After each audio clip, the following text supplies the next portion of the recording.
Warning. Our YouTube channel and its videos may contain scenes, language, and content that may not be appropriate for all audiences.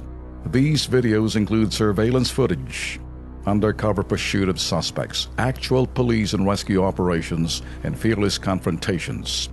If you do not approve of the content, please do not watch our videos. If you wish to continue, we strongly advise that you proceed with caution. Viewers' discretion is advised.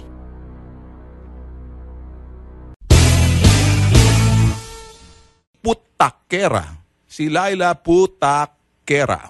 Na nandyan na, putak ng putak pa rin sa loob ng kulungan. Wala daw titigil sa kanya.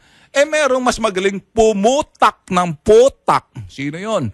Hindi ho ba?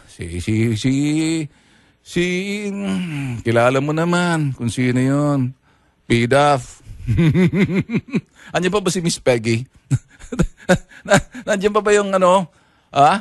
Wala na? Nasaan yung... Yan. Yan. Natatanda niyo ho ba 2016 sa Bitag Farm? Si Janet? Hindi ko na makita ngayon kaibahan ni Janet at saka nitong si Laila. Magkamukha na sila. At pareho na sila ngayon nakakwintas ng pearl at nakasalamin at yung kanilang bibig may lipstick. And they love each other. Ngayon, kaya nakikita, hindi mo alam kung sino nagsasabi ng totoo sa kanila eh.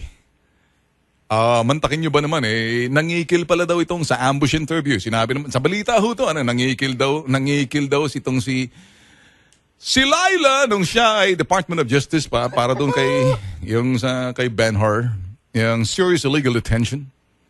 At yun ang sinasabi. Ewan natin kung sino nagsasabi sino mapapaniwalaan nyo? Si Laila o si Janet? Tell me what you think. Mario Josep, mga boss, just tell me.